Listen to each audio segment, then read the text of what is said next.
판사님, 이게 진실이에요. 여기 다 있어요. 뭐 하는 거야? 저 애들 당장 끌어내! 법정 문이 벌컥 열리고 쌍둥이 형제가 뛰어들어왔습니다. 작은 손에 낡은 태블릿을 높이 들고 있었습니다. 남편이 벌떡 일어나 소리쳤습니다. 얼굴이 하얗게 질려 있었습니다. 아이들의 외침에 법정이 술렁였습니다. 영상이 시작되자 그곳의 모든 사람들이 충격으로 얼어붙고 말았습니다. 도대체 그 태블릿에는 무엇이 담겨 있었던 걸까요? 이야기가 궁금하시다면 구독과 좋아요 눌러주세요. 댓글로 지금 어디서 시청하고 계신지 소통해 주신다면 앞으로 더 좋은 영상 제작에 큰 힘이 됩니다. 새벽 4시 세상이 아직 깊은 잠에 빠져 있을 시각이었습니다. 100년 전통 이간의 곰탕집 주방에서는 벌써부터 불이 환하게 켜져 있었어요. 커다란 무쇠 가마솥에서는 뽀얀 김이 모락모락 피어오르고 진하게 우러난 사골향이 주방 가득 퍼져나가고 있었습니다. 이정희는 국자로 육수를 떠서 조심스레 맛을 보았습니다. 뜨거운 김에 이마에 땀이 송골송골 맺혔지만 그녀의 입가에는 잔잔한 미소가 번지고 있었어요. 손끝이 대어 빨갛게 부어올랐건만 그 고통조차 느끼지 못할 만큼 정희는 이 순간이 행복했습니다. 우리 할머니가 그러셨지. 곰탕은 정성이 반이라고. 혼잣말을 중얼거리며 정희는 가마솥 옆에 걸린 낡은 액자를 바라보았습니다. 흑백 사진 속에서 돌아가신 친정어머니가 앞치마를 두르고 환하게 웃고 계셨어요. 정희는 그 사진을 향해 살짝 고개를 숙였습니다. 그로부터 3시간 뒤 아침 햇살이 거실 창문으로 쏟아져 들어올 무렵이었습니다.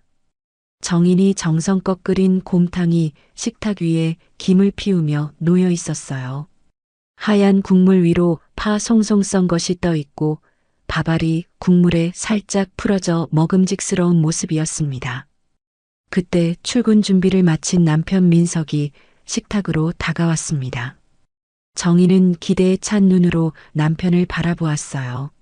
하지만 민석은 곰탕 그릇을 한번 내려다보더니 눈살을 찌푸리며 그대로 싱크대에 쏟아버렸습니다.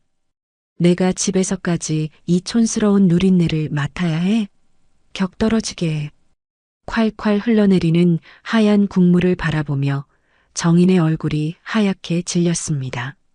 아무 말도 할 수가 없었어요. 새벽부터 끓인 그 정성이 어머니에게 물려받은 그 손맛이 싱크대 배숙으로 빨려 들어가고 있었습니다.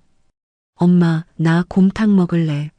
식탁 한쪽에서 7살 쌍둥이 형 도연이가 조심스레 말했습니다.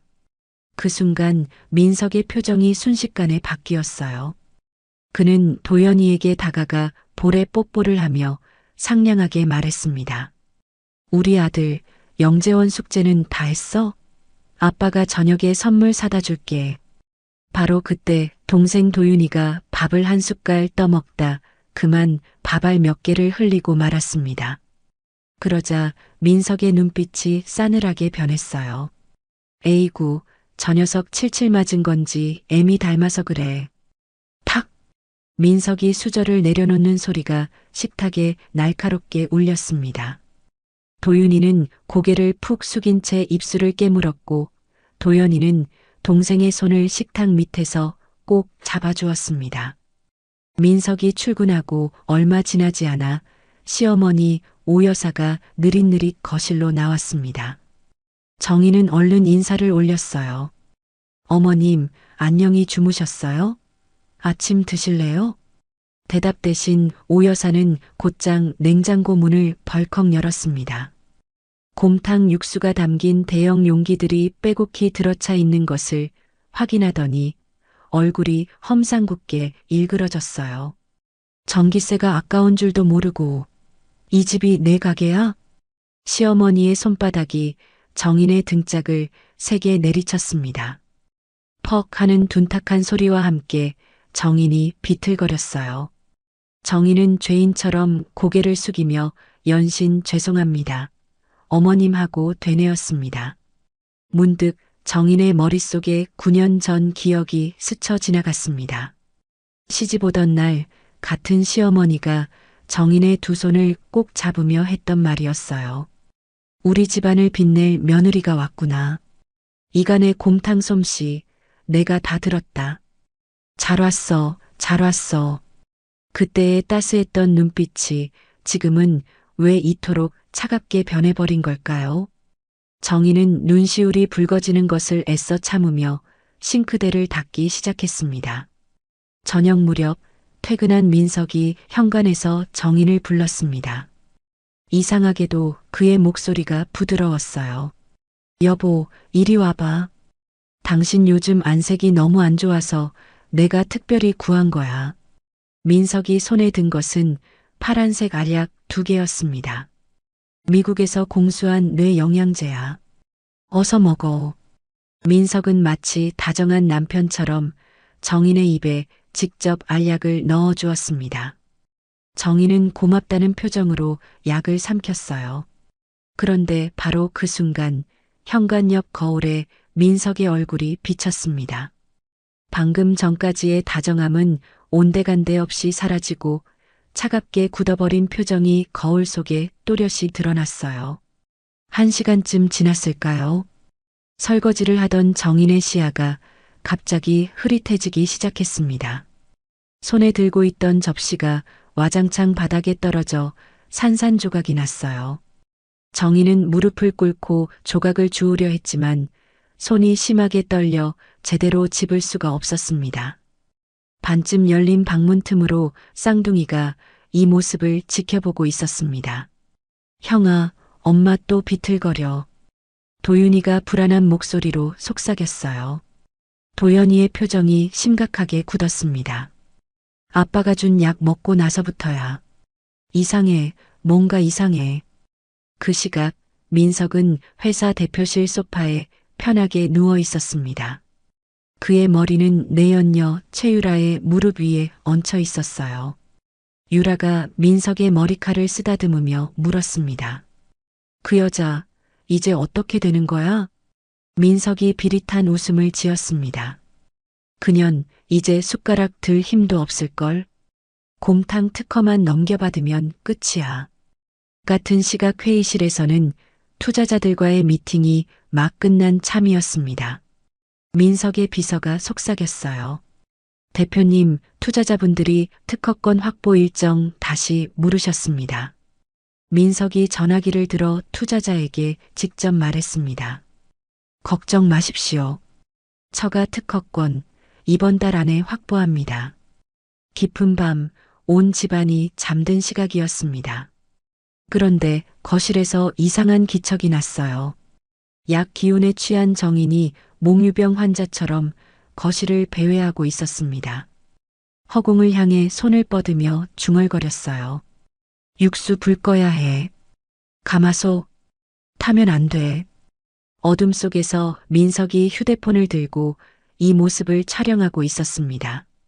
화면 속 아내의 비틀거리는 모습을 보며 민석의 입꼬리가 비릿하게 올라갔어요. 그 섬뜩한 미소가 어둠 속에서 희미하게 빛나고 있었습니다. 며칠 뒤 새벽녘이었습니다. 정희는 깊은 잠에 빠져 있었어요. 약 기운 때문인지 요즘 들어 잠이 너무 깊게 들어서 한번 눈을 감으면 주변에서 무슨 일이 벌어지는지 전혀 알 수가 없었습니다. 그 시각 민석이 살금살금 주방으로 들어갔습니다. 그는 주위를 살피더니 가스레인지 밸브를 살짝 열어두었어요. 쉬익 하는 희미한 소리와 함께 가스 냄새가 서서히 퍼져나가기 시작했습니다. 민석은 아무 일도 없었다는 듯 침실로 돌아가 이불을 뒤집어 썼습니다. 얼마나 시간이 흘렀을까요? 정인이 쾌쾌한 냄새에 화들짝 눈을 떴습니다. 코끝을 찌르는 가스 냄새에 정신이 번쩍 들었어요. 정인은 비틀거리며 주방으로 달려가 가스밸브를 잠갔습니다. 손이 부들부들 떨렸어요. 바로 그때 민석이 벌컥 주방 문을 열며 소리쳤습니다. 당신 지금 뭐 하는 거야? 우리 다 죽일 셈이야? 아니에요, 여보. 나는 분명히 잠갔는데. 또 기억이 없어? 당신이 어젯밤에 라면 끓이다 말고 잠들어 버린 거 몰라? 정희는 혼란스러웠습니다. 어젯밤에 라면을 끓였던가요? 아무리 기억을 더듬어 봐도 떠오르지 않았어요. 정희는 자신이 정말 미쳐가는 건지 무서워지기 시작했습니다. 그날 오후 하늘에서 빗줄기가 쏟아지기 시작했습니다. 정희는 쌍둥이를 데리러 유치원으로 향했어요. 그런데 약 기운 때문인지 머리가 몽롱하고 다리에 힘이 풀렸습니다. 시계를 보니 하원 시간이 30분이나 지나 있었어요. 정희는 비를 맞으며 뛰었습니다. 유치원 정문에 도착했을 때 아이들은 이미 없었어요. 차가운 빗물이 얼굴을 타고 흘러내렸습니다. 정희는 미친 듯이 주변을 헤매며 아이들 이름을 불렀습니다. 도연아, 도윤아, 엄마야. 1시간 넘게 골목길을 헤매다 집으로 돌아왔을 때 쌍둥이는 거실 소파에 앉아 있었습니다. 민석이 팔짱을 낀 채 정인을 차갑게 노려보았어요. 애들 아빠가 데리고 왔으면 됐지. 왜 이 난리야? 당신 정신 상태가 도대체 어떻게 된 거야? 정인은 아무 말도 할 수가 없었습니다. 젖은 머리카락에서 물이 뚝뚝 떨어지고 온몸이 사시나무처럼 떨렸어요. 다음 날 저녁 정인의 휴대폰에 유치원 담임 선생님한테서 전화가 왔습니다. 어머님, 요즘 많이 힘드세요? 도윤이가 그림 시간에 계속 우는 엄마만 그려서요. 선생님이 왜 그러냐고 물어봤더니 우리 엄마가 맨날 운대요. 전화를 끊고 정희는 한참을 멍하니 서 있었습니다. 7살짜리 아들이 그린 그림 속에 자신이 매일 울고 있었다니.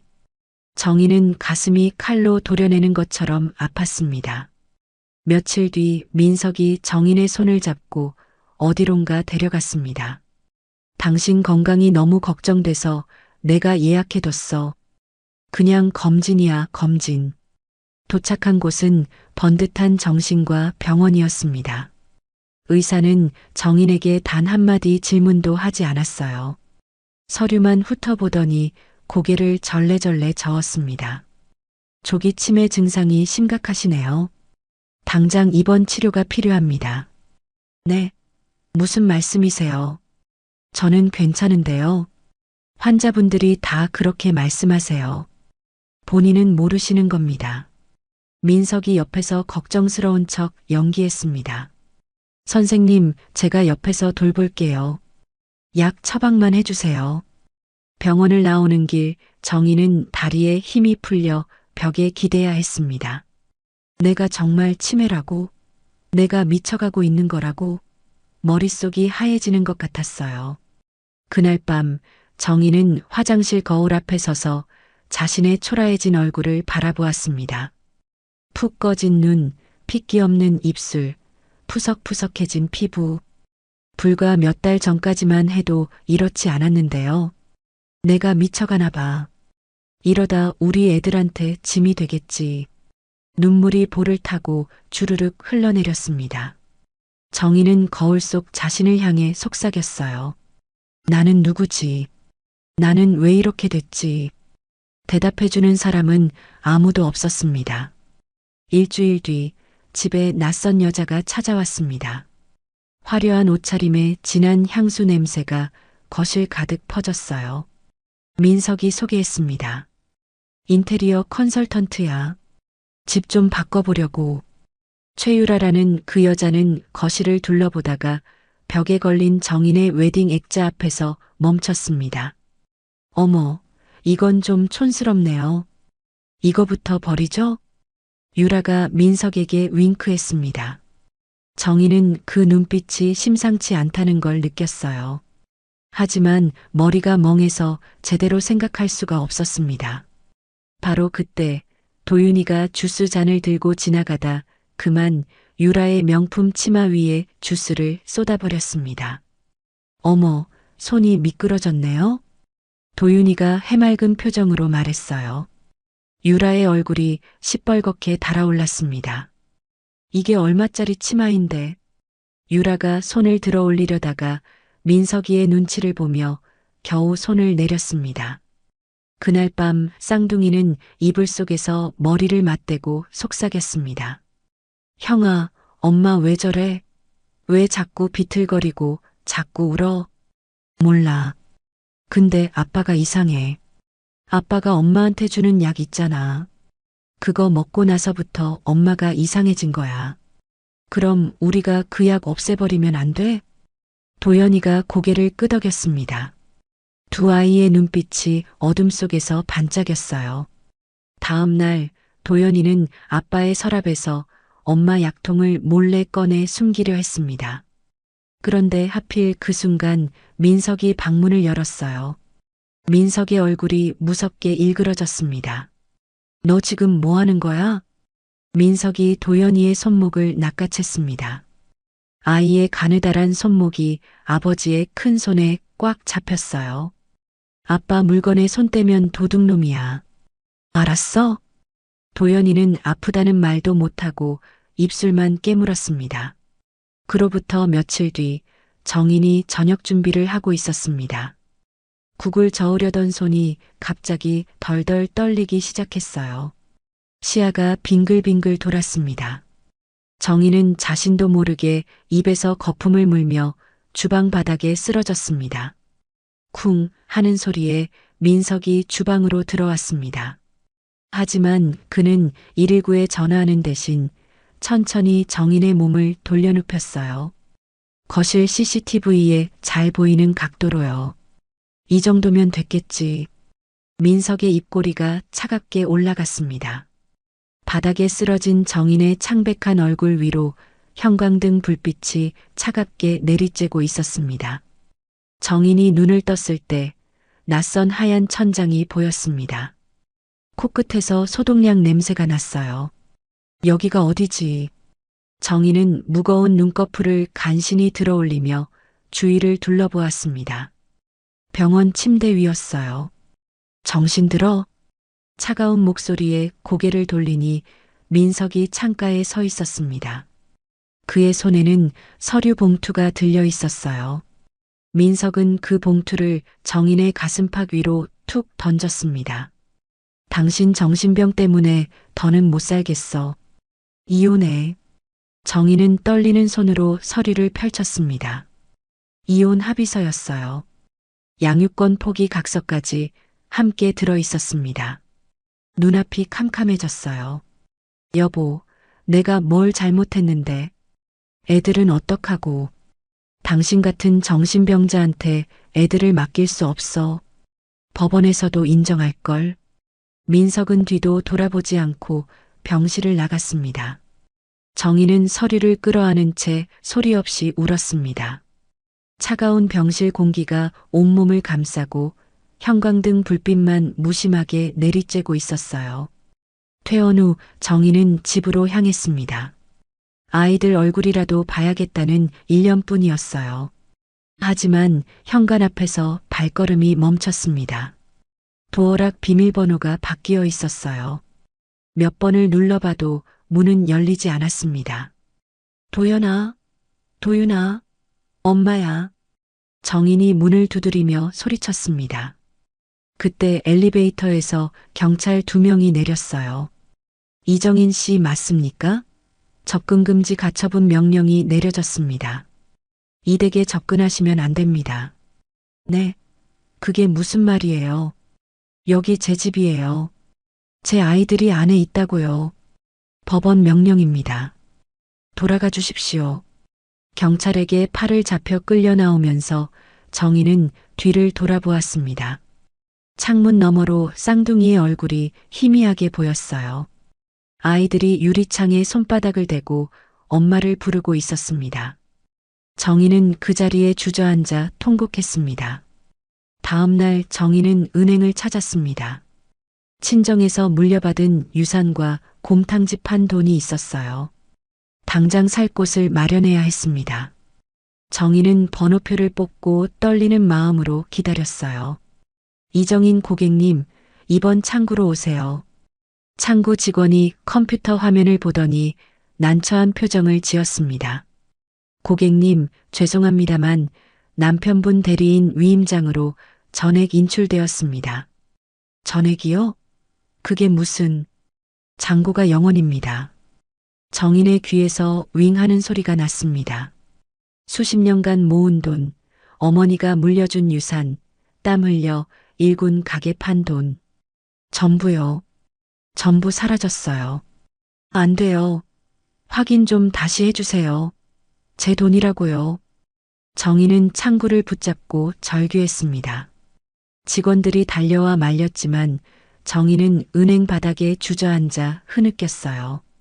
지나가는 사람들이 수군거렸지만 정인의 귀에는 아무 소리도 들리지 않았습니다. 갈 곳이 없었습니다. 정인은 터벅터벅 걸어서 친정집으로 향했어요. 이미 오래전에 돌아가신 부모님의 집. 지금은 빈집으로 남아 있었습니다. 삐걱거리는 대문을 열고 들어가니 거실 한쪽에 부모님 사진이 놓여 있었어요. 정인은 영정 앞에 무릎을 꿇었습니다. 사진 속 어머니가 환하게 웃고 계셨어요. 곰탕 맛있게 끓이는 법을 가르쳐 주시던 그 어머니가 엄마, 나 어떡해. 엄마가 물려준 가게도 잃고 돈도 다 뺏기고 애들도 못 보게 됐어. 정인은 영정을 끌어안고 어린아이처럼 울었습니다. 빈집에 정인의 울음소리만 메아리 쳤어요. 돈도 없고 갈 곳도 없는 정인은 결국 텅텅 빈 친정집에서 살게 되었습니다. 정인은 모든 전의를 상실하고 밤낮으로 끼니도 거른 채 누워만 있었습니다. 그래도 아이들이 너무 보고 싶었습니다. 이대로 포기할 수 없었습니다. 그녀는 일어나서 TV를 켰습니다. 그때 뉴스가 흘러나왔습니다. 프랜차이즈 업계의 신화. 박민석 대표의 외식 기업이 가맹점 100호를 돌파했습니다. 화면에 민석의 얼굴이 크게 비쳤어요. 환하게 웃으며 인터뷰하는 모습이었습니다. 정인은 주먹을 꽉 쥐었어요. 저 웃음이 내 인생을 망가뜨린 저 남자가. 분노가 치밀어 올랐습니다. 며칠 뒤 TV에 민석이 또 나왔습니다. 이번에는 시사 프로그램 인터뷰였어요. 아내가 정신질환을 앓게 되면서 저희 가정이 많이 힘들었습니다. 끝까지 지키려 했지만 민석이 손수건으로 눈가를 닦았습니다. 눈물을 훔치는 신용이었어요. 아이들을 위해 홀로 서기를 결심했습니다. 아픈 결정이었지만 아이들 아빠로서 책임을 다하고 싶습니다. 정인은 TV를 향해 소리쳤습니다. 거짓말. 다 거짓말이야. 하지만 그녀의 외침을 들어주는 사람은 아무도 없었어요. 그 시각 시댁에서는 민석과 시어머니 그리고 최유라가 거실에 모여 있었습니다. 유라가 종이 한 장을 시어머니에게 내밀었어요.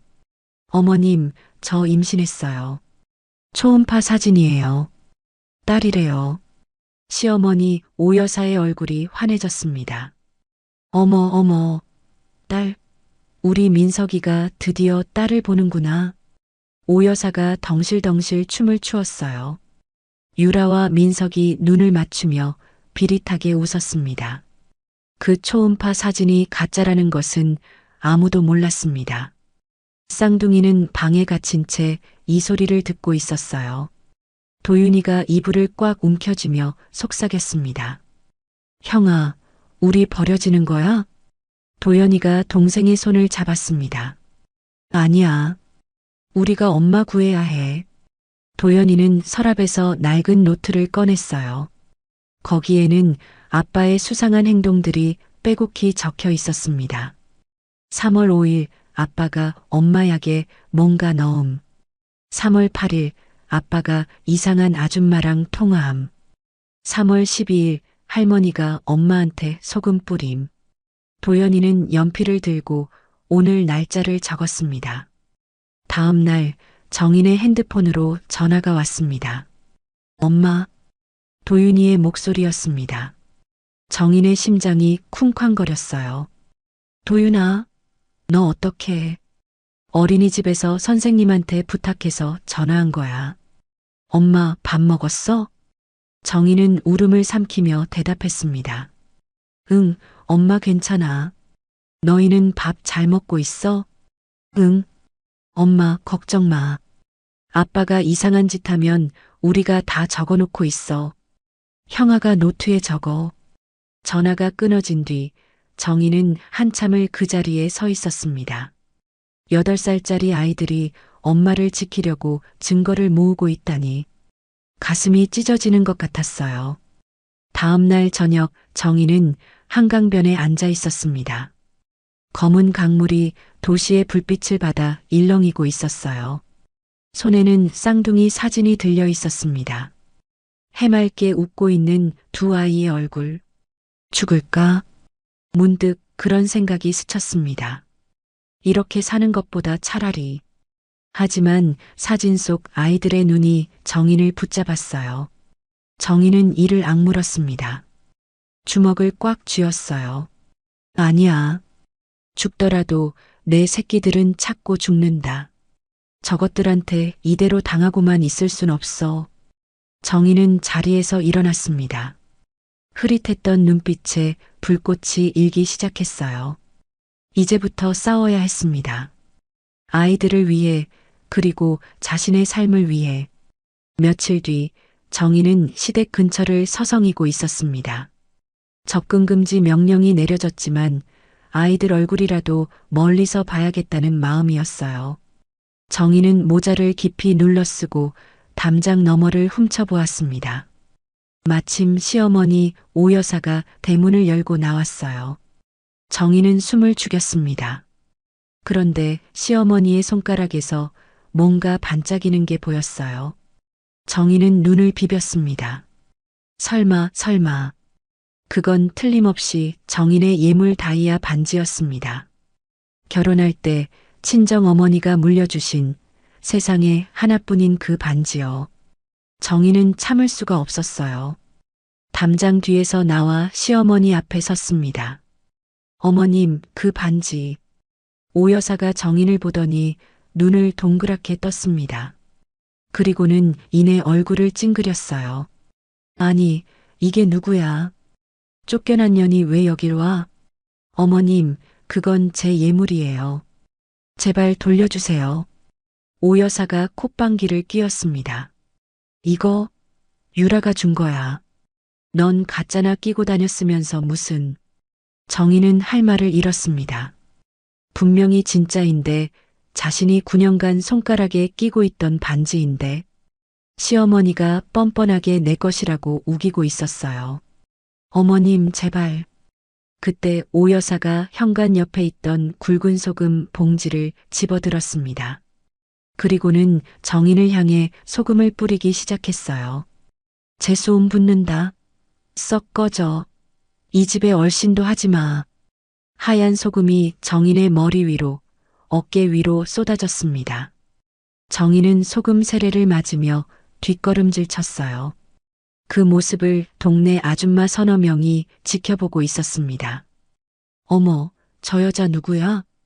미쳐서 쫓겨났다던 그 며느리 아니야? 세상에 저렇게 됐구나. 애들도 버리고 도망갔대. 수군거리는 소리가 정인의 귀에 또렷이 들렸습니다. 정인은 고개를 푹 숙인 채 골목을 빠져나갔어요. 발걸음이 점점 빨라지더니 어느새 뛰고 있었습니다. 어디로 가는지도 모른 채 그저 그 자리를 벗어나고 싶었어요. 같은 시각 시댁 식탁에서는 저녁 식사가 한창이었습니다. 최유라가 주인 행세를 하며 음식을 차렸어요. 쌍둥이는 식탁 끝에 나란히 앉아 밥을 먹고 있었습니다. 도윤이가 밥을 천천히 씹고 있었어요. 입맛이 없었습니다. 엄마가 해주던 밥이 먹고 싶었거든요. 유라가 도윤이를 노려보며 말했습니다. 왜 이렇게 느려? 식사 예절이 엉망이네. 유라가 도윤이의 밥그릇을 휙 뺏어버렸습니다. 도윤이는 깜짝 놀라 유라를 올려다보았어요. 배고파요. 밥 주세요. 천천히 먹을 거면 굶어. 어른들 기다리게 하면 못 써. 도연이가 유라를 노려보았습니다. 7살짜리의 눈빛이 차갑게 빛났어요. 유라가 그 눈빛을 받아치며 소리쳤습니다. 눈 안 깔아? 어른한테 그렇게 쳐다보는 거 아니야. 도연이는 눈을 깔지 않았습니다. 주먹만 꽉 쥐고 있었어요. 저녁 식사 후 민석이 서재에서 누군가와 통화하고 있었습니다. 문틈으로 쌍둥이가 몰래 듣고 있었어요. 네, 선생님. 형은 영재고 준비시켜 주시고요. 동생은 그냥 방에 가둬두세요. 걔는 머리가 나빠요. 공부 안 해도 됩니다. 도윤이의 얼굴이 하얗게 질렸습니다. 도연이가 동생의 입을 손으로 막았어요. 도윤이의 눈에서 눈물이 그렁그렁 맺혔습니다. 잠시 후 시어머니가 거실에서 친구와 통화하는 소리가 들렸습니다. 새 며느리가 부자라서 좋아. 전 며느리는 맨날 곰탕 냄새나고 지저분하더니 애들은 나중에 기숙사 보낸다던데. 도윤이가 더 이상 참지 못하고 거실로 뛰어나갔습니다. 할머니, 오 여사가 전화를 끊으며 돌아보았어요. 왜 그래? 도윤이가 할머니의 눈을 똑바로 바라보며 물었습니다. 할머니는 엄마 싫어해요? 우리도 싫어해요? 오 여사의 표정이 굳었습니다. 뭐라고 대답해야 할지 모르는 눈치였어요. 무슨 소리야? 할머니가 언제? 다 들었어요. 기숙사 보낸다고 했잖아요. 오 여사가 손을 휘저었습니다. 그건 어른들 이야기야. 애들이 들을 게 아니라고. 도윤이는 더 이상 말하지 않았습니다. 그저 실망한 눈빛으로 할머니를 바라보다가 방으로 돌아갔어요. 그날 밤 쌍둥이는 이불 속에서 작전 회의를 했습니다. 형아, 저 아줌마 너무 싫어. 나도. 오늘 내 밥그릇 뺏은 거 잊지 마. 도연이가 무언가를 꺼냈습니다. 도윤이의 그림 물감이었어요. 욕실에 저 아줌마 샴푸 있잖아. 비싸 보이던데. 도윤이의 눈이 반짝였습니다. 형아, 우리 거기다가. 두 아이가 고개를 끄덕이며 비장하게 웃었어요. 다음 날 아침 욕실에서 날카로운 비명소리가 터져나왔습니다. 으악! 유라가 머리에 수건을 감은 채 거실로 뛰쳐나왔어요. 수건 사이로 파란 물감이 뚝뚝 떨어지고 있었습니다. 갈색으로 염색한 머리카락이 온통 파랗게 물들어 있었어요. 이게 뭐야? 누가 내 샴푸에 장난친 거야? 도윤이가 소파에 앉아 태연하게 말했습니다. 아, 저도 모르겠는데요. 원래 그런 샴푸 아니에요? 유라의 얼굴이 시뻘겋게 달아올랐습니다. 네가 그랬지. 유라가 도윤이에게 손을 들어 올렸습니다. 바로 그 순간 민석이 거실로 들어왔어요. 유라는 울음을 터뜨렸습니다. 오빠 제니가 나한테 이런 짓을 했어. 민석의 얼굴이 무섭게 일그러졌습니다. 그는 성큼성큼 도윤이에게 다가가 손을 치켜들었어요. 이 버릇없는 놈이. 바로 그때 도연이가 몸을 날렸습니다. 민석의 손바닥이 도연이의 뺨을 강하게 내리쳤어요. 퍽 하는 둔탁한 소리가 거실에 울렸습니다. 도연이가 비틀거리며 쓰러졌어요. 형아. 도윤이가 형에게 달려갔습니다. 도연이의 볼에 빨간 손자국이 선명하게 찍혀 있었어요. 도윤이가 형의 얼굴을 어루만지며 울기 시작했습니다. 형아, 괜찮아? 아파? 형아. 도연이는 울지 않았습니다. 이를 악물고 아버지를 올려다보았어요. 그 눈빛에는 분노와 결의가 가득했습니다. 민석이 손을 털며 서재로 들어갔습니다. 유라가 승리자처럼 웃으며 욕실로 돌아갔어요. 거실에는 쌍둥이만 남았습니다. 형아, 우리 여기서 나가자. 엄마 찾으러 가자. 도연이가 고개를 끄덕였습니다. 그날 새벽 3시 쌍둥이는 가방을 싸서 현관으로 살금살금 걸어갔습니다. 운동화를 신고 조심스레 도어락 버튼을 눌렀어요. 삑 하는 소리가 났습니다. 그 순간 복도 불이 켜졌습니다. 민석이 팔짱을 낀 채 서 있었어요. 어디 가려고? 쌍둥이가 얼어붙었습니다. 민석이 아이들의 가방을 빼앗더니 방으로 밀어 넣었어요. 문 잠근다. 아침까지 나올 생각 마. 철컥 문이 잠기는 소리가 났습니다. 쌍둥이는 어둠 속에서 서로를 꼭 끌어안았어요. 도윤이가 흐느끼며 속삭였습니다. 형아, 무서워. 도연이가 동생의 등을 토닥였습니다. 괜찮아. 우리가 반드시 엄마 찾아갈 거야. 조금만 기다려. 창문 밖으로 새벽 하늘에 별이 희미하게 빛나고 있었습니다. 두 아이는 그 별을 바라보며 엄마를 떠올렸어요. 언젠가 엄마가 해준 말이 생각났습니다. 아무리 힘들어도 별은 항상 떠 있단다. 별이 보이면 엄마가 너희 보고 있는 거야. 도연이가 별을 향해 속삭였습니다. 엄마, 조금만 기다려. 우리가 꼭 증거 찾을게. 언제까지고 누워만 있을 수 없었습니다. 가진 돈이 바닥났거든요. 정희는 이틀째 굶은 채 거리를 헤매다가 어느 성당 앞에서 멈췄습니다. 무료 급식소라는 현수막이 걸려 있었어요. 정희는 한참을 망설였습니다. 여기까지 왔구나. 100년 전통 곰탕집 외동딸이었던 내가 무료 급식소 신세라니.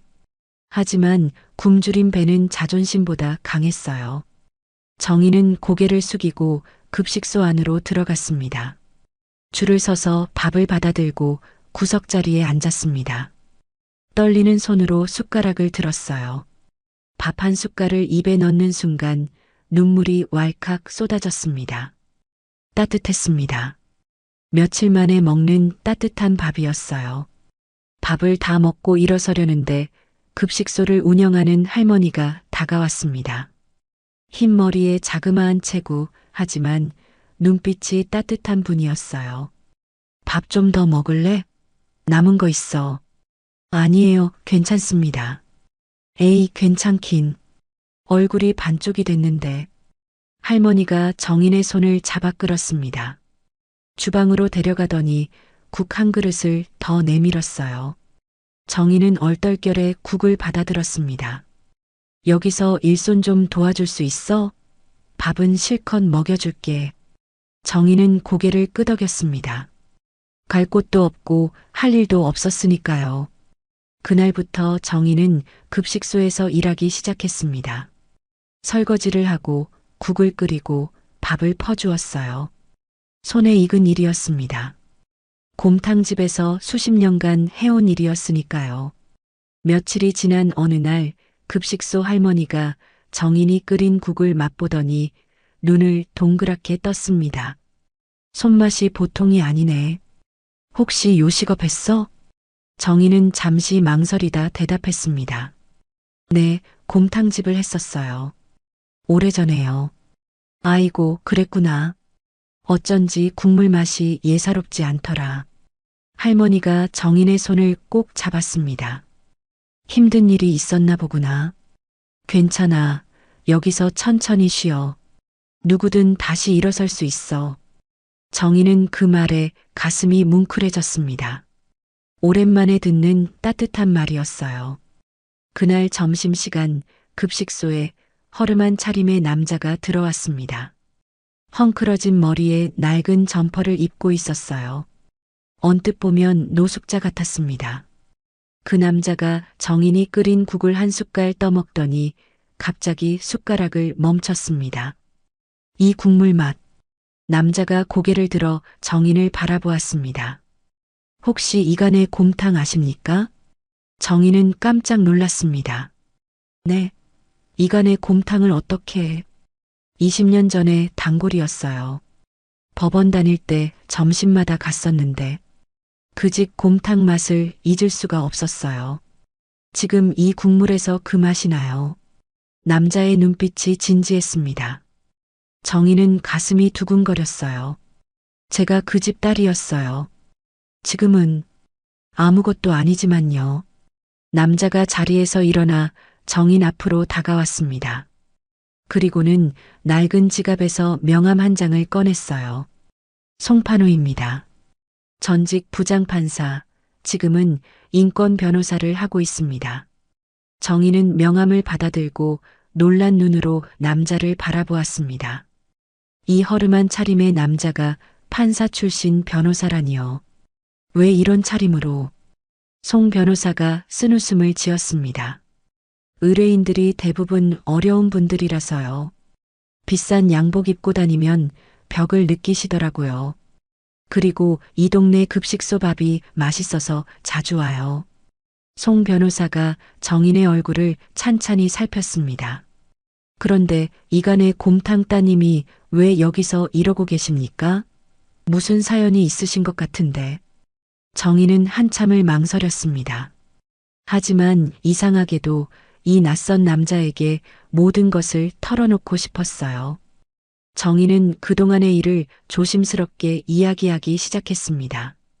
남편이 영양제라며 약을 먹인 것, 기억이 점점 흐려진 것, 치매 진단을 받은 것, 빈털터리로 쫓겨난 것. 이야기를 하는 동안 정인의 눈에서 눈물이 흘러내렸습니다. 송 변호사의 표정이 점점 굳어졌습니다. 냄새가 나는군요. 네. 범죄의 냄새가 난다는 겁니다. 그 약 혹시 지금도 갖고 계십니까? 정인은 고개를 저었습니다. 아니요. 집에 다 두고 나왔어요. 송 변호사가 잠시 생각에 잠겼습니다. 약은 없어도 방법이 있습니다. 머리카락으로 약물 검사를 할 수 있어요. 모발에는 몇 달간의 약물 성분이 남아 있거든요. 송 변호사가 정인의 머리카락 몇 가닥을 조심스럽게 뽑았습니다. 국과수 출신 지인이 있습니다. 분석을 의뢰해 볼게요. 결과가 나오면 연락드리겠습니다. 정인은 떨리는 목소리로 물었습니다. 변호사님, 왜 저를 도와주시는 거예요? 저는 아무것도 드릴 게 없는데요. 송 변호사가 빙그레 웃었습니다. 20년 전 힘든 재판에 지쳐 있을 때 이간의 곰탕이 저를 살렸어요. 그 따뜻한 국물 한 그릇이 얼마나 큰 위로였는지 몰라요. 이번엔 제가 갚을 차례입니다. 검사 결과를 기다리는 동안 정인은 급식소에서 열심히 일했습니다. 어느 날 정인이 급식소 할머니에게 조심스럽게 제안했어요. 할머니, 오늘 제가 곰탕을 끓여볼까요? 재료만 있으면 되는데요. 할머니가 흔쾌히 허락했습니다. 정인은 새벽부터 일어나 사고를 푹 고았어요. 오랜만에 가마솥 앞에 서니 마음이 편안해졌습니다. 점심시간 급식소에 곰탕 냄새가 퍼지자 평소보다 2배나 많은 사람들이 줄을 섰습니다. 국을 한 숟갈 떠먹은 할아버지 한 분이 눈시울을 붉혔어요. 아이고, 이 맛이요. 우리 죽은 마누라가 끓여주던 곰탕 맛이야. 정인은 그 말에 가슴이 뭉클해졌습니다. 내 손끝에 아직 가치가 있구나. 내가 할 수 있는 일이 있구나. 그 시각 시댁에서는 쌍둥이가 작전을 수행하고 있었습니다. 민석이 서재에서 금고를 열 때 도연이가 장난감 망원경으로 비밀번호를 훔쳐보았어요. 0, 7, 1, 5. 도연이가 속으로 숫자를 외웠습니다. 0, 7, 1, 5. 어디서 본 숫자 같았어요. 문득 깨달았습니다. 저 아줌마 최유라 생일이 7월 15일이라고 했었지. 도연이는 그 숫자를 낡은 노트에 적었습니다. 언젠가 필요할 거라는 직감이 있었어요. 일주일 뒤 송 변호사에게서 연락이 왔습니다. 정인은 떨리는 마음으로 변호사 사무실을 찾아갔어요. 송 변호사의 표정이 심각했습니다. 그가 서류 한 장을 내밀었어요. 검사 결과가 나왔습니다. 정인이 떨리는 손으로 서류를 받아들었습니다. 졸피뎀 성분과 환각제가 검출되었습니다. 농도가 치사량 직전이에요. 몇 달만 더 복용했으면 죽을 수도 있었습니다. 정인의 눈앞이 캄캄해졌습니다. 남편이 그 남자가 정말로 자신을 죽이려 했던 거예요. 정인은 그 자리에서 정신을 잃고 쓰러졌습니다. 잠시 후 정신을 차린 정인은 오열했습니다. 믿을 수가 없어요. 같이 밥 먹고 같이 자고 아이들 아빠인 사람이. 송 변호사가 물을 건네며 말했습니다. 이제 약의 출처를 찾아야 합니다. 어디서 이런 약을 구했는지. 송 변호사는 민석이 처방받은 병원을 추적했습니다. 하지만 병원장은 이미 입막음이 되어 있었어요. 무슨 약이요? 그런 거 처방한 적 없는데요. 나가주세요. 병원장이 송 변호사를 내쫓았습니다. 송 변호사가 한숨을 쉬며 말했습니다. 정황만으로는 부족합니다. 저놈이 직접 자백하는 증거가 필요해요. 녹음이든 영상이든. 정인이 고개를 들었습니다. 그런 증거를 어떻게 구해요? 바로 그때 정인의 휴대폰이 울렸습니다. 저번에 그 번호였어요. 받았더니 도연이의 목소리가 들렸습니다. 엄마, 나야. 어린이집에서 전화하는 거야. 도연아, 괜찮아? 무슨 일이야? 엄마, 중요한 거 있어. 아빠 서재 금고에 엄마 도장이랑 이상한 서류들이 있어. 비밀번호도 알아냈어. 정인의 눈이 커졌습니다. 도연아, 위험해. 아무것도 하지 마. 괜찮아, 엄마. 우리가 도울게. 형아랑 작전 세웠어. 전화가 끊겼습니다. 정인은 한참을 전화기를 바라보았어요. 7살짜리 아들들이 엄마를 위해 싸우고 있었습니다. 정인은 자리에서 벌떡 일어났습니다. 변호사님, 가위 있으세요? 송 변호사가 의아한 표정으로 가위를 건넸습니다. 정인은 거울 앞에 서서 자신의 긴 머리카락을 싹둑싹둑 잘랐어요. 어깨까지 오던 머리가 귀 밑까지 짧아졌습니다. 뭘 하시는 겁니까? 정인이 거울 속 자신을 바라보며 말했습니다. 새로 시작하려고요. 증거, 제가 직접 잡겠습니다. 거울 속 정인의 눈에 불꽃이 타오르고 있었습니다. 더 이상 당하고만 있을 수 없었어요. 아이들이 싸우고 있는데 엄마가 가만히 있을 순 없었습니다. 며칠 뒤 민석이 저녁 식사 자리에서 발표했습니다. 이번 주 토요일에 집에서 파티를 열 거야. 중요한 손님들이 오시니까 다들 준비해. 시어머니 오 여사가 눈을 반짝이며 물었습니다. 무슨 파티인데? 유라랑 약혼 파티요. 투자자분들도 초대했어요. 유라가 민석의 팔을 잡으며 새침하게 웃었습니다. 시어머니가 손뼉을 쳤어요. 잘됐다, 잘됐어.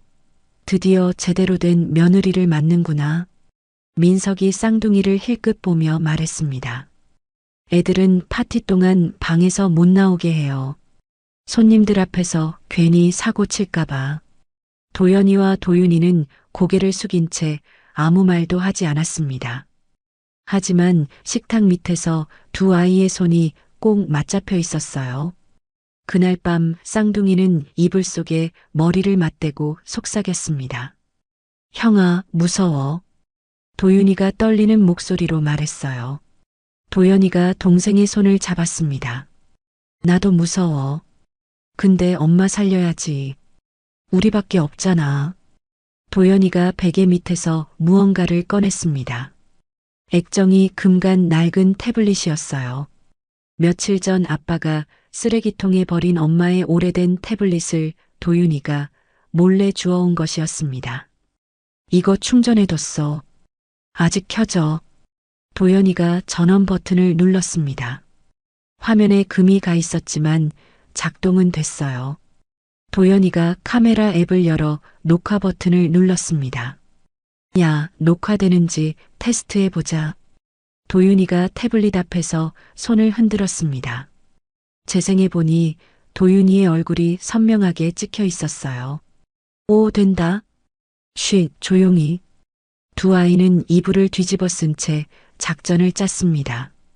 파티날 내가 손님들 앞에서 난리 칠게.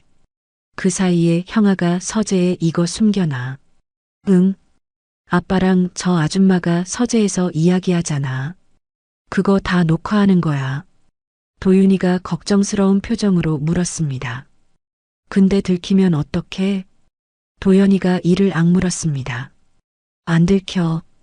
절대로. 두 아이는 서로의 새끼손가락을 걸었습니다. 어둠 속에서 두 쌍의 눈이 반짝이고 있었어요.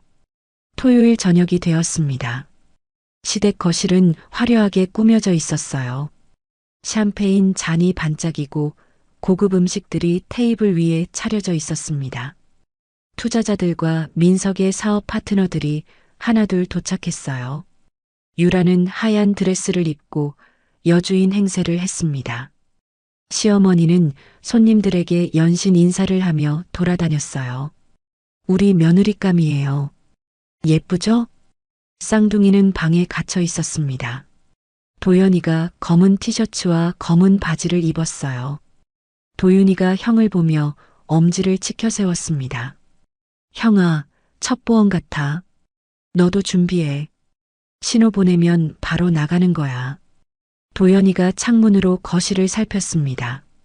손님들이 모두 모인 것 같았어요.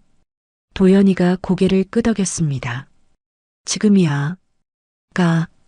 도윤이가 방문을 열고 거실로 뛰어나갔습니다. 그리고는 갑자기 배를 붙잡고 바닥에 굴렀어요. 아이고 배야. 배가 너무 아파요. 손님들이 깜짝 놀라 도윤이를 바라보았습니다. 민석의 얼굴이 굳어졌어요. 도윤아, 뭐 하는 거야? 어서 방에 들어가. 으악, 새 엄마가 준 밥 먹고 배가 아파요. 토할 것 같아요. 도윤이가 더 크게 소리쳤습니다. 손님들이 웅성거리기 시작했어요. 유라의 얼굴이 하얗게 질렸습니다. 저는 아무것도 안 했는데요. 모든 시선이 도윤이에게 쏠린 사이 도연이는 복도를 따라 포복으로 기어갔습니다. 심장이 터질 것 같았어요. 서재 문 앞에 도착해 살짝 손잡이를 돌렸습니다. 다행히 잠겨 있지 않았어요. 도연이가 서재 안으로 미끄러지듯 들어갔습니다. 책장 위 화분을 찾았어요. 거기에 태블릿을 숨기기로 했던 겁니다. 도연이는 의자를 끌어와 올라섰습니다. 떨리는 손으로 태블릿을 화분 뒤에 세워 놓았어요. 카메라 각도를 소파 쪽으로 맞췄습니다. 바로 그때였습니다.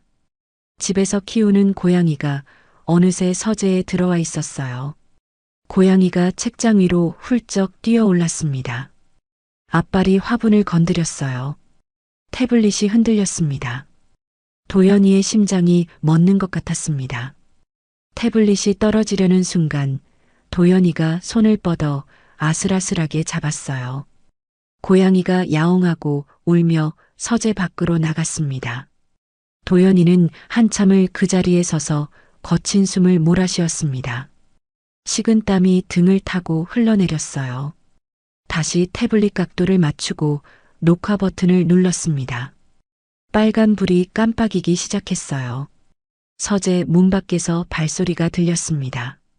도연이는 재빨리 책상 밑으로 몸을 숨겼어요. 심장이 쿵쾅쿵쾅 너무 크게 뛰어서 밖에서도 들릴 것 같았습니다. 도연이는 두 손으로 입을 막고 숨을 참았어요. 여기 문이 왜 열려 있지? 유라의 목소리였습니다. 하이힐 소리가 서재 안으로 들어오려는 찰나 거실에서 도윤이의 비명이 터졌습니다. 으에, 토할 것 같아요. 유라가 화들짝 놀라며 돌아섰습니다. 어머, 내 드레스. 이리 오지 마. 하이힐 소리가 멀어졌습니다. 도연이는 책상 밑에서 간신히 숨을 내쉬었어요. 도윤아, 고마워. 파티가 끝나고 손님들이 돌아갔습니다. 쌍둥이는 방에 갇힌 채 숨죽이고 있었어요.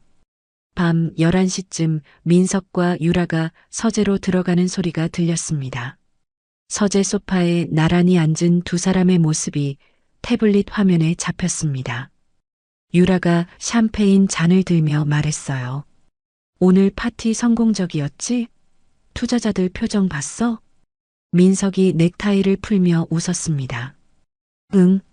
특허권 넘어오면 투자금 2배로 올려준대. 그 여자는 아직도 떠돌아다녀. 곧 끝나. 정신병원에 강제 입원시킬 서류 준비 중이야. 유라가 킥킥 웃었습니다. 그럼 애들은 어떡할 거야?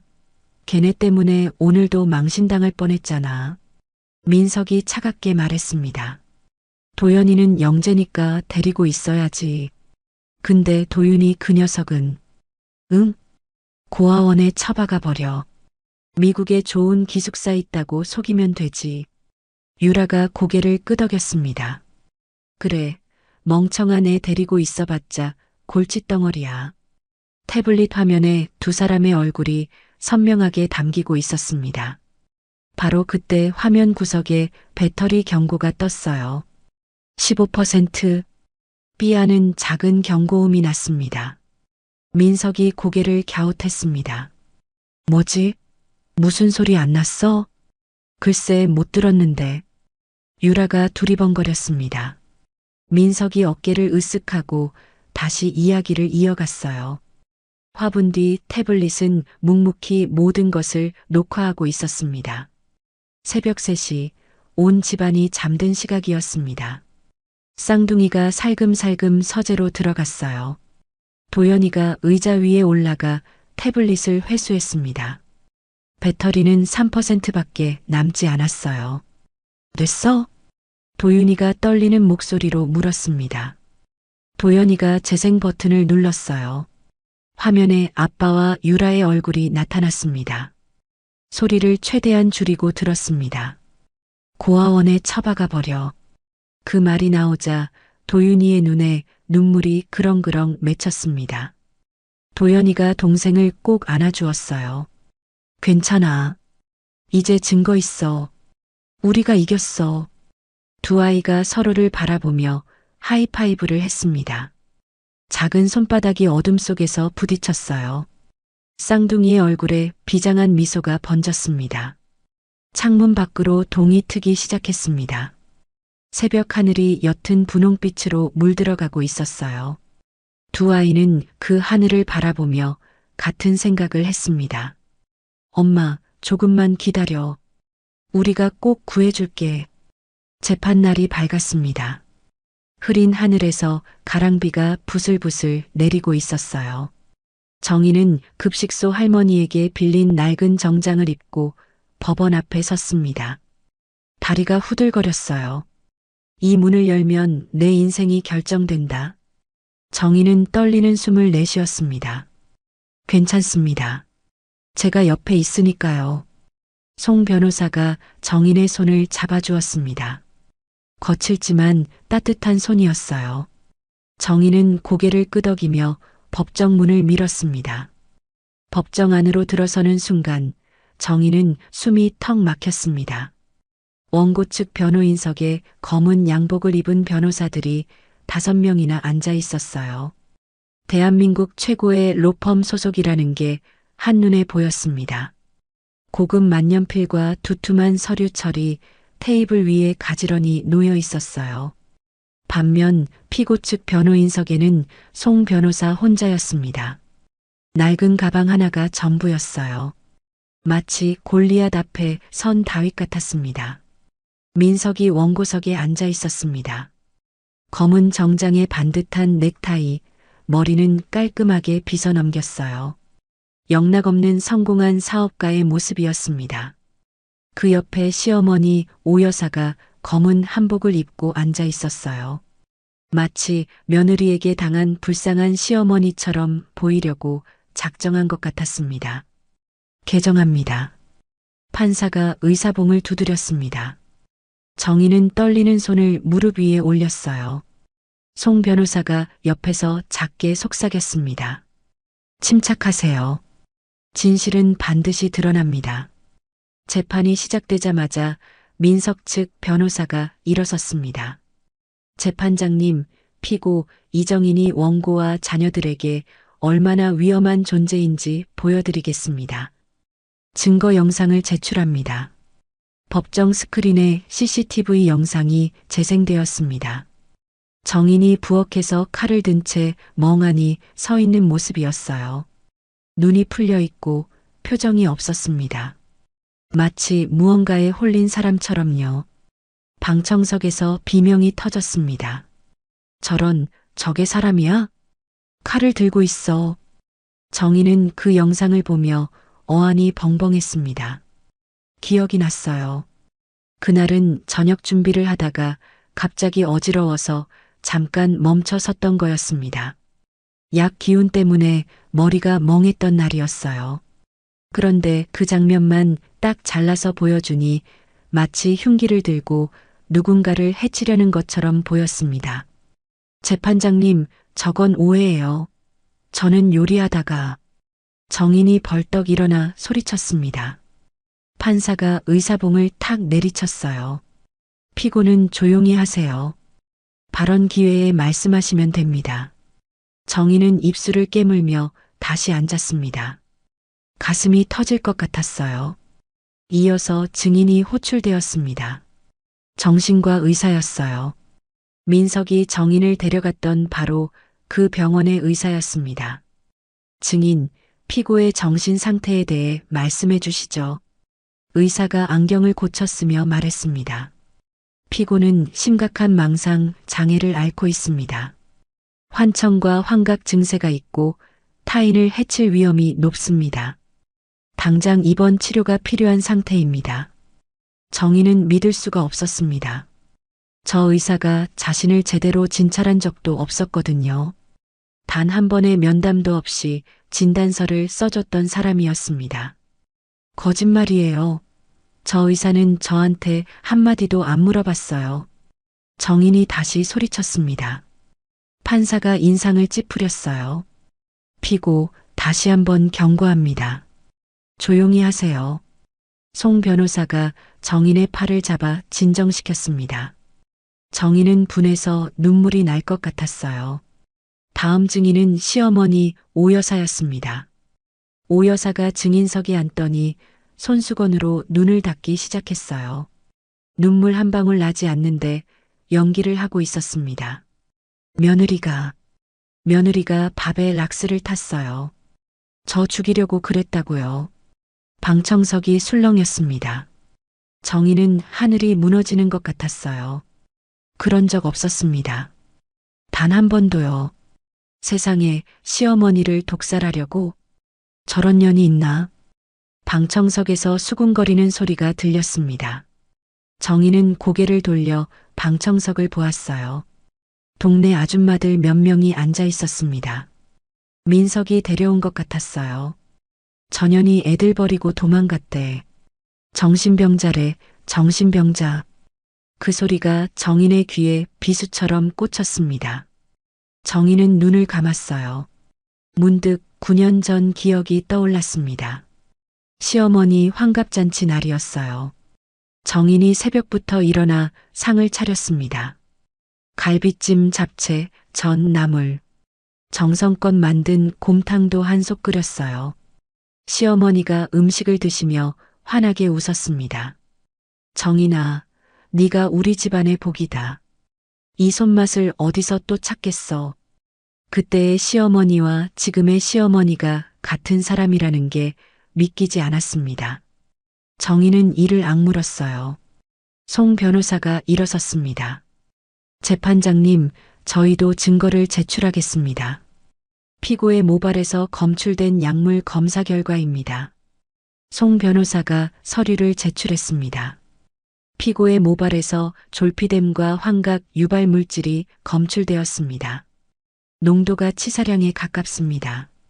누군가 피고에게 의도적으로 약물을 투여한 정황입니다. 법정이 잠시 조용해졌습니다. 민석의 얼굴에 살짝 긴장이 스쳤어요. 하지만 이내 민석 측 변호사가 일어섰습니다. 재판장님, 이는 피고가 스스로 마약을 복용한 증거입니다. 정신이 불안정한 피고가 약물에 손을 댄 것이지요. 아니에요. 남편이 영양제라고 속여서 먹였어요. 정인이 소리쳤습니다. 하지만 판사는 시큰둥한 표정이었어요. 그것을 증명할 증거가 있습니까? 송 변호사가 입술을 깨물었습니다. 민석이 약을 먹였다는 직접적인 증거가 없었거든요. 정황만으로는 부족했습니다. 재판이 진행될수록 분위기가 이상하게 흘러갔습니다. 판사가 민석의 말에는 고개를 끄덕이며 경청했지만 정인의 말에는 귀를 기울이지 않았어요. 마치 이미 결론이 정해진 것 같았습니다.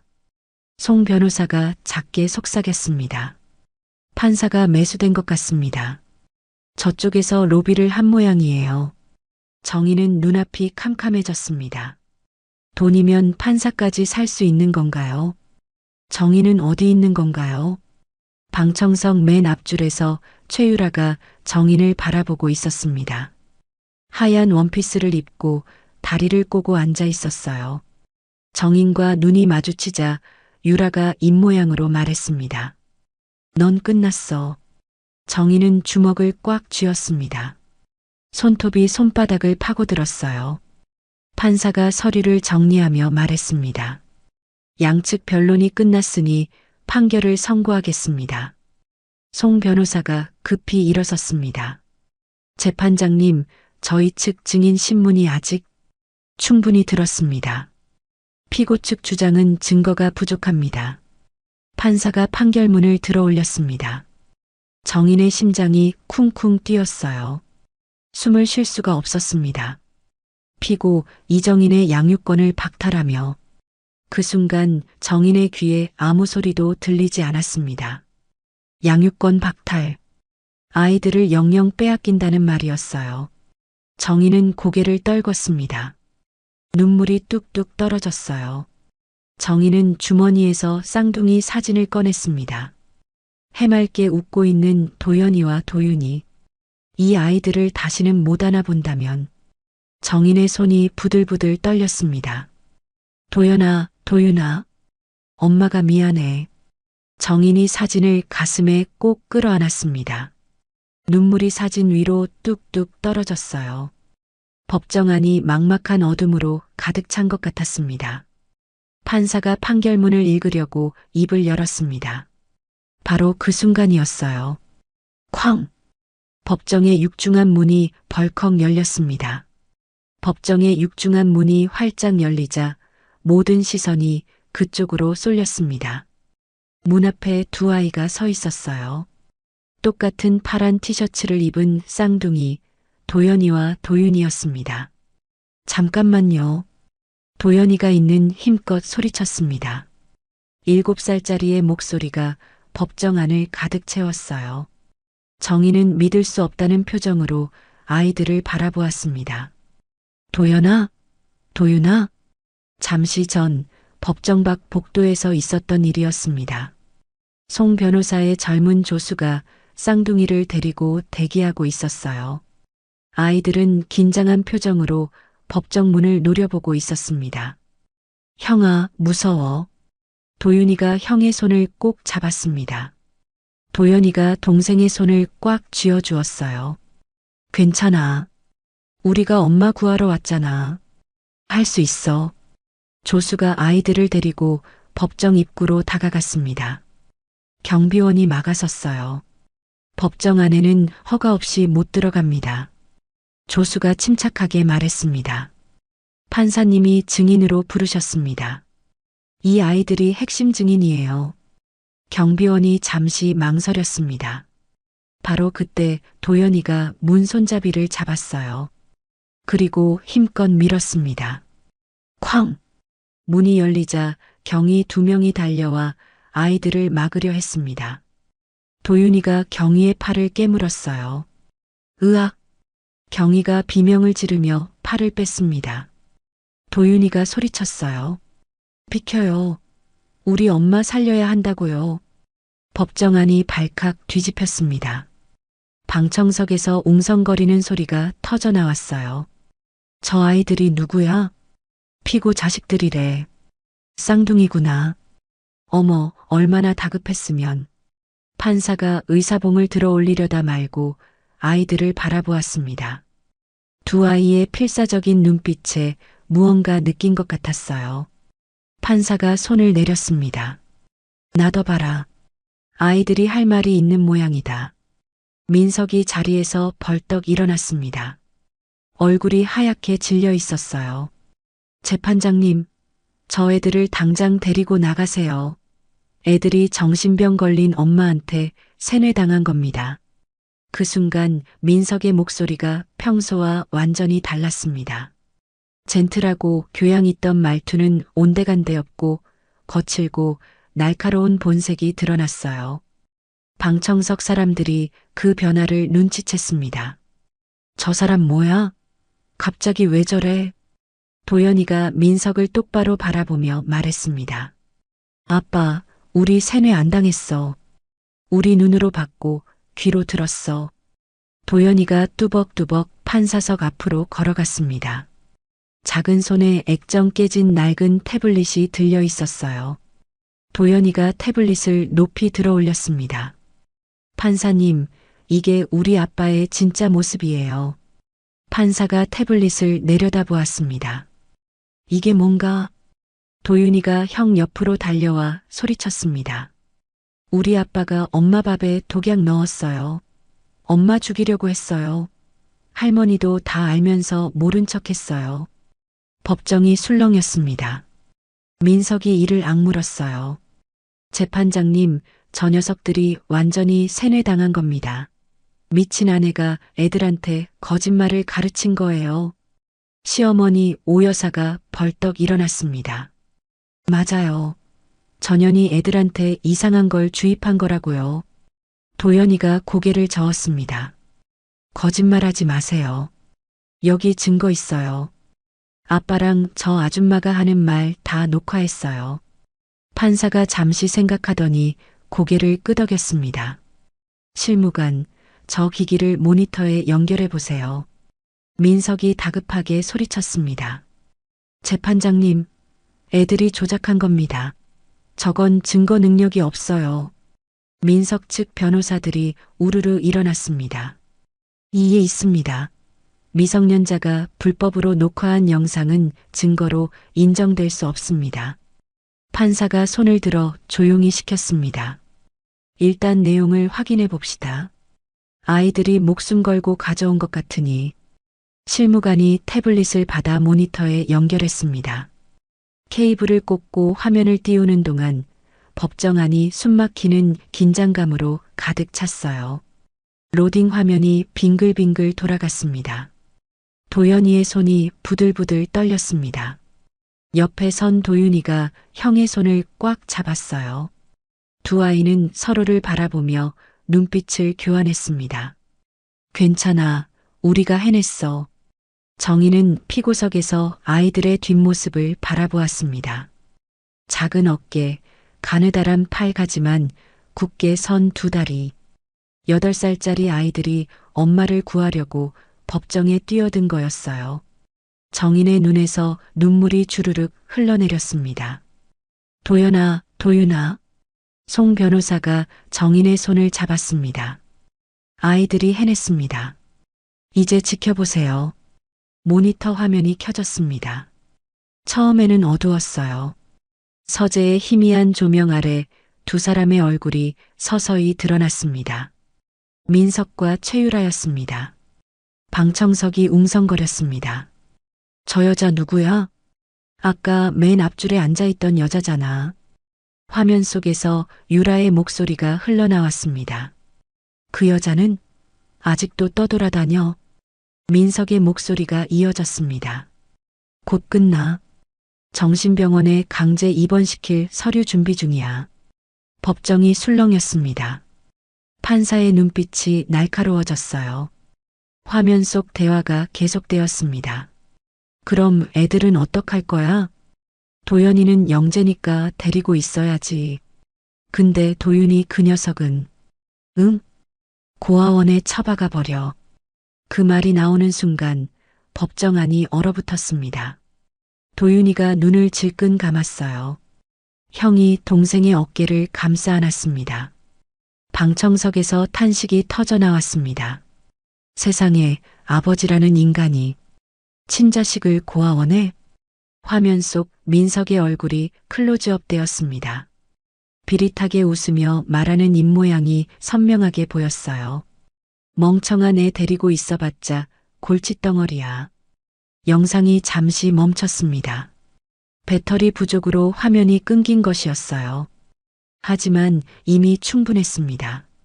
민석의 얼굴이 백지장처럼 하얘졌습니다. 입술이 바들바들 떨렸어요. 그는 자리에서 벌떡 일어났습니다. 이건 조작이야. 딥페이크라고. AI가 만든 거야. 민석이 소리쳤습니다. 하지만 아무도 그 말을 믿지 않았어요. 화면 속 민석의 얼굴과 목소리는 너무나 생생했으니까요. 유라가 방청석에서 슬그머니 일어나 출구 쪽으로 향했습니다. 하지만 경희가 그녀를 막아섰어요. 잠깐만요. 아직 재판이 끝나지 않았습니다. 유라의 얼굴이 일그러졌습니다. 판사가 의사봉을 탁 내리쳤습니다. 잠시 정회합니다. 원고 박민석과 증인 최유라는 자리에서 움직이지 마십시오. 도연이가 정인을 돌아보았습니다. 8살짜리의 눈에 눈물이 그렁그렁 맺혀 있었어요. 엄마, 우리가 해냈어. 이제 엄마 안 잡혀가지? 정인은 자리에서 일어나 달려가고 싶었습니다. 아이들을 끌어안고 싶었어요. 하지만 아직 재판 중이었습니다. 정인은 그 자리에서 고개만 끄덕이며 입모양으로 말했습니다. 고마워. 고마워, 내 새끼들. 도윤이가 울먹이며 엄마를 바라보았습니다. 작은 입술이 파르르 떨렸어요. 법정 안에 이상한 정적이 흘렀습니다. 방금 전까지 정인을 손가락질하던 사람들이 이제는 민석을 노려보고 있었어요. 공기가 완전히 바뀌어 있었습니다. 진실이 드러나기 시작한 것입니다. 정회가 끝나고 재판이 다시 시작되었습니다. 판사가 실무관에게 고개를 끄덕이자 모니터에서 영상이 다시 재생되기 시작했어요. 아까 끊겼던 부분 이후의 장면이었습니다. 화면 속 민석이 샴페인 잔을 기울이며 말했습니다. 정인이 그년 정신병원에 쳐넣고 나면 10억은 껌값이지. 곰탕 특허권이랑 처가 재산까지 다 내 거야. 법정이 발칵 뒤집혔습니다. 방청석에서 고함이 터져나왔어요. 저런 놈을 사람이라고. 마누라 죽이려고 작당을 했어. 판사가 의사봉을 연거푸 내리쳤지만 소용없었습니다. 분노한 방청객들의 야유가 법정을 가득 채웠어요. 영상이 계속 재생되었습니다. 이번에는 다른 목소리가 들렸어요. 시어머니 오 여사의 목소리였습니다. 화면 밖에서 들려오는 것 같았어요. 애비야, 그년한테 약 더 써라. 쓰러져야 내가 편하다. 오 여사의 얼굴이 하얗게 질렸습니다. 부들부들 떨리는 손으로 얼굴을 가리며 증인석 아래로 숨으려 했어요. 저건 아니야. 나는 몰랐어. 다 민석이가 시킨 거야. 오 여사가 발버둥 치며 소리쳤습니다. 민석이 어머니를 노려보았어요. 이미 균열이 시작되고 있었습니다. 영상은 멈추지 않았습니다. 민석과 유라의 대화가 계속 흘러나왔어요. 도윤이는 멍청하니까 미국 고아원 같은 기숙사에 보내버려. 어차피 쓸모없는 애야. 그 말이 나오는 순간 판사의 표정이 싸늘하게 굳었습니다. 법복 아래로 주먹을 꽉 쥔 것이 보였어요. 판사도 한 아이의 아버지였을 테니까요. 도윤이의 눈에서 눈물이 뚝뚝 떨어졌습니다. 아빠가 자신을 멍청하다고 쓸모없다고 말하는 것을 직접 들은 거였어요. 도연이가 동생을 꽉 끌어안았습니다. 괜찮아, 도윤아. 형아가 있잖아. 엄마도 있고. 도윤이가 형의 품에서 흐느꼈습니다. 방청석에서 훌쩍이는 소리가 여기저기서 들려왔어요. 판사가 손을 들어 올렸습니다. 그만. 법정이 조용해졌습니다. 판사가 민석 측 변호인단을 바라보았어요. 피고 측 변호인 이 영상에 대해 할 말 있습니까? 대형 로펌 변호사들이 서로 눈치를 보았습니다. 아무도 입을 열지 않았어요. 할 말이 없었던 겁니다. 저 영상을 뒤집을 방법이 없었으니까요. 민석이 갑자기 자리에서 벌떡 일어났습니다. 이건 다 조작이야. 딥페이크라고. 나는 저런 말 한 적 없어. 민석이 난동을 부리기 시작했습니다. 변호인석을 넘어 출구 쪽으로 뛰어가려 했어요. 경위들이 달려들어 그를 붙잡았습니다. 나라고. 나 박민석이야. 내가 누군 줄 알아. 민석이 발버둥 쳤습니다. 양복이 찢어지고 머리가 헝클어졌어요. 아까까지의 젠틀한 사업가 모습은 온데간데 없이 사라지고 추악한 본성이 그대로 드러났습니다. 판사가 의사봉을 내리쳤습니다. 원고 박민석과 증인 최유라, 오 여사를 현행범으로 체포하세요. 살인미수, 약물투여, 위증 혐의를 적용합니다. 경찰들이 우르르 법정 안으로 들어왔습니다. 수갑이 찰칵 소리를 내며 채워졌어요. 민석의 손목에, 오 여사의 손목에, 유라의 손목에. 엄마가 증언해줘. 나 이러려고 그런 거 아니잖아. 민석이 오 여사에게 매달리듯 소리쳤습니다. 하지만 오 여사는 아들을 외면했어요. 고개를 돌리며 중얼거렸습니다. 나는 몰랐어. 나는 정말 몰랐다고. 모자지간의 정도 이 순간 끊어져 버렸습니다. 유라가 경찰에게 잡혀가다가 갑자기 돌아섰습니다. 그리고는 민석의 뺨을 세게 후려쳤어요. 다 당신이 시킨 거잖아. 나는 시키는 대로 했을 뿐이야. 민석이 유라를 노려보았습니다. 니년이 먼저 꼬셨잖아. 재산 노리고 접근한 게 누군데. 두 사람이 서로 멱살을 잡고 물어뜯기 시작했습니다. 추악한 자중질환이었어요. 얼마 전까지 사랑을 속삭이던 연인들이 이제는 서로를 물어뜯는 짐승이 되어버렸습니다. 방청석에서 야유가 쏟아졌습니다. 꼴 좋다. 저것들이 사람이야? 경찰들이 둘을 떼어놓고 각각 끌고 나갔습니다. 법정에 아수라장이 된 흔적만 남았어요. 정희는 그 모습을 멍하니 바라보았습니다. 9년을 함께 산 남편이 손자를 안아주던 시어머니가 저렇게 끌려가고 있었어요. 분노보다 허탈함이 먼저 밀려왔습니다. 그때 도연이와 도윤이가 정인에게 달려왔습니다. 엄마. 정인은 두 팔을 벌려 아이들을 끌어안았습니다. 작은 몸이 품 안으로 파고들었어요. 따뜻했습니다. 세상에서 가장 따뜻한 온기였습니다. 고맙다, 내 새끼들. 고마워. 엄마가 미안해. 엄마가 정말 미안해. 정인이 아이들의 머리를 쓰다듬으며 울었습니다. 도연이도 울고 도윤이도 울었어요. 새 모자가 법정 한가운데서 부둥켜 안고 통곡했습니다. 방청석에서 훌쩍이는 소리가 여기저기서 들렸습니다. 아까까지 정인을 손가락질하던 동네 아줌마들도 눈물을 닦고 있었어요. 판사가 목을 가다듬고 의사봉을 들었습니다. 정숙해 주십시오. 판결을 선고하겠습니다. 법정이 조용해졌습니다. 정인은 아이들을 품에 안은 채 판사를 바라보았어요. 피고 이정인에 대한 모든 혐의를 기각합니다.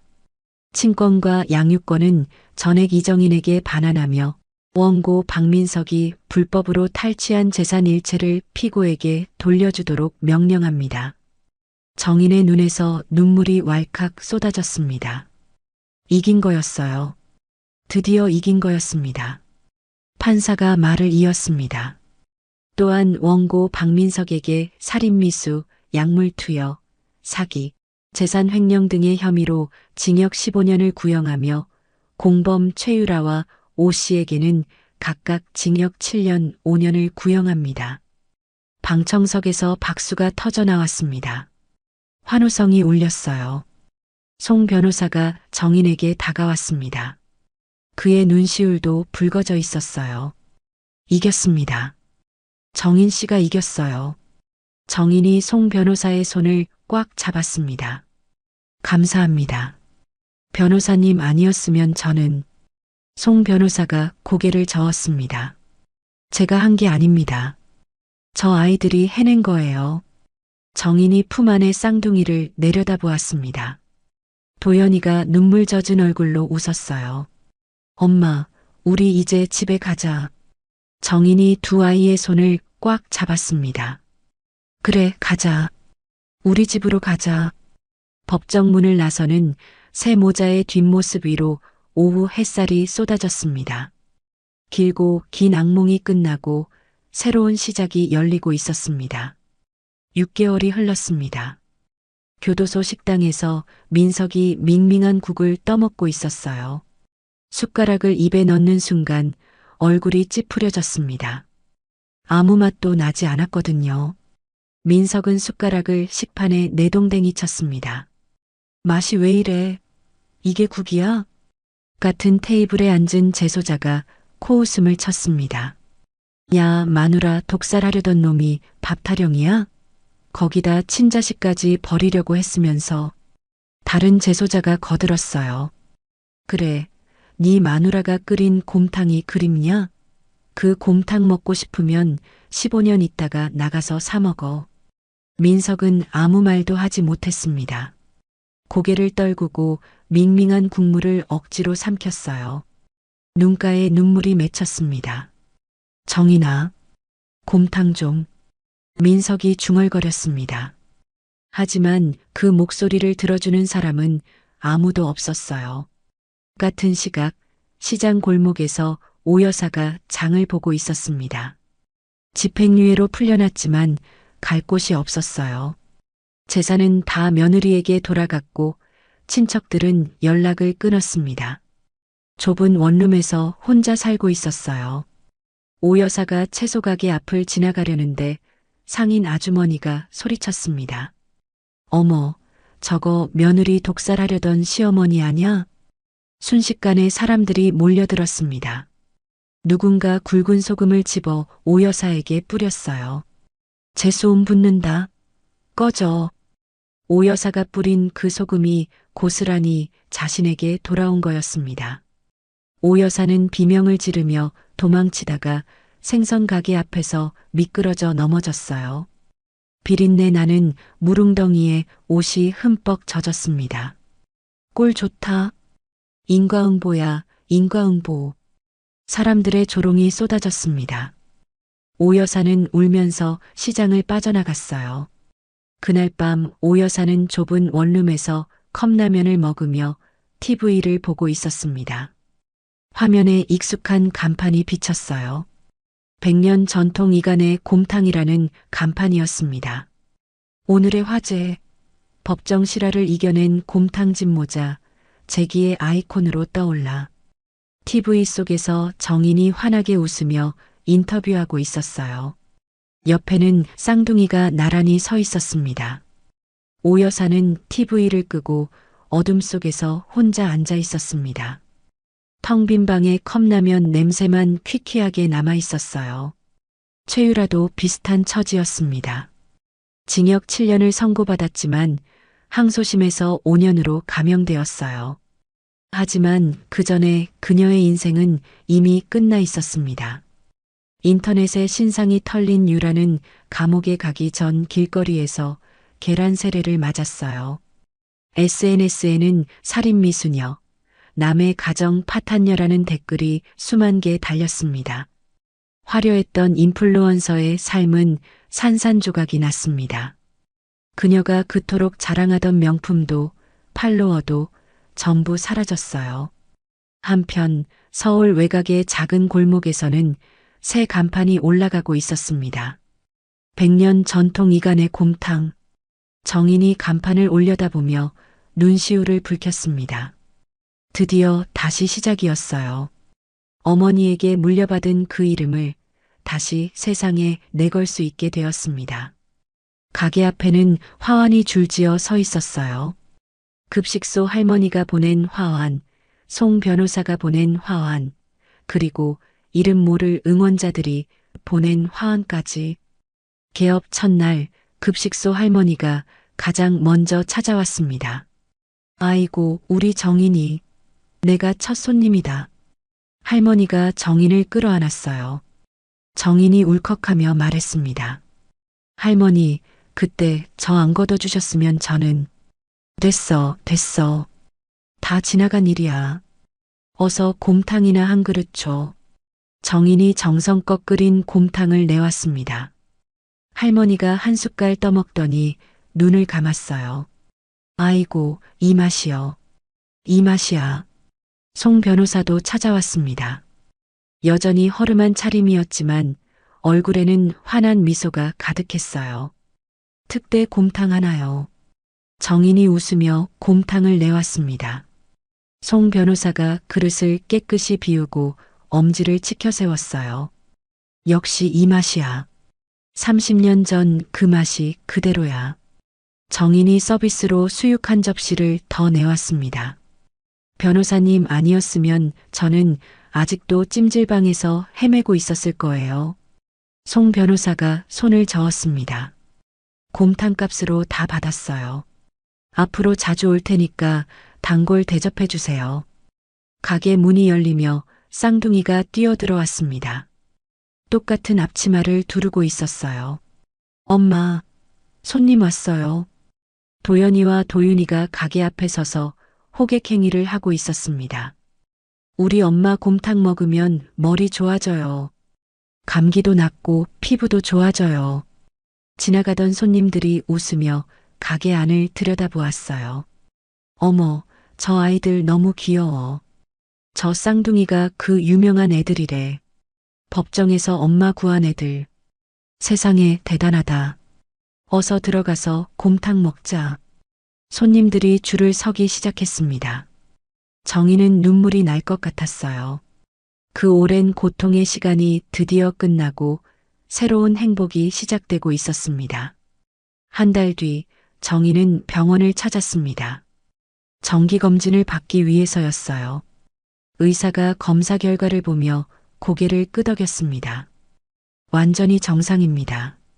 약물 성분도 전부 빠졌고요. 더 이상 약 드실 필요 없어요. 정희는 안도의 한숨을 내쉬었습니다. 거울 속 자신을 보았어요. 6개월 전 핏기 없이 초라하던 얼굴에 생기가 돌아와 있었습니다. 볼에 혈색이 돌고 눈빛이 맑아졌어요. 엄마 예뻐졌다. 도윤이가 엄마 얼굴을 보며 환하게 웃었습니다. 정인이 도윤이의 볼을 꼬집었어요. 너희들 덕분이지. 우리 효자들. 저녁이 되었습니다. 정인은 가게 문을 닫고 정리를 했어요. 쌍둥이가 장난치며 걸레질을 도왔습니다. 야, 거기 빠졌어. 형아가 빠뜨렸잖아. 아니거든. 정인은 그 모습을 바라보며 미소 지었습니다. 이 평범한 순간이 얼마나 소중한 건지 이제는 알 것 같았어요. 가게 문을 나서자 밤하늘에 별이 총총 빛나고 있었습니다. 정인이 양손으로 쌍둥이의 손을 잡았어요. 자, 집에 가자. 응. 엄마, 오늘 저녁 뭐야? 글쎄, 뭘 해줄까? 곰탕? 에이, 맨날 곰탕만 먹으면 질리지. 안 질려. 엄마 곰탕은 100번 먹어도 안 질려. 새 모자가 손을 잡고 골목길을 걸어갔습니다. 아이들의 웃음소리가 밤 공기 속에 퍼졌어요. 가로등 불빛이 세 사람의 그림자를 길게 느렸습니다. 문득 정인이 하늘을 올려다보았습니다. 별이 유난히 밝게 빛나고 있었어요. 돌아가신 어머니가 저 별 뒤에서 웃고 계신 것 같았습니다. 엄마, 나 잘했지? 정인이 속으로 물었습니다. 반짝이는 별빛이 대답처럼 느껴졌어요. 그래, 잘했다. 내 딸. 정인은 아이들의 손을 더 꽉 잡았습니다. 따뜻한 손이었어요. 세상에서 가장 소중한 손이었습니다. 골목 끝에서 쌍둥이의 목소리가 울렸습니다. 엄마 사랑해. 정인이 두 아이를 번갈아 바라보며 대답했습니다. 엄마도 사랑해. 세상에서 제일 많이. 새 모자의 뒷모습이 골목 끝으로 사라졌습니다. 밤하늘의 별빛이 그들의 뒤를 환하게 비추고 있었어요. 어둠이 지나면 반드시 빛이 옵니다. 아무리 깊은 절망 속에서도 희망의 불씨는 꺼지지 않습니다. 정인과 쌍둥이가 그것을 증명해 보였습니다. 가족의 사랑은 어떤 시련도 이겨낼 수 있습니다. 그리고 진실은 반드시 드러나게 되어 있습니다. 오늘 이야기를 끝까지 들어주셔서 감사합니다. 영상 보시고 느끼신 감정, 댓글로 함께 나눠주세요. 여러분의 한마디가 누군가에겐 큰 위로가 될 수 있습니다.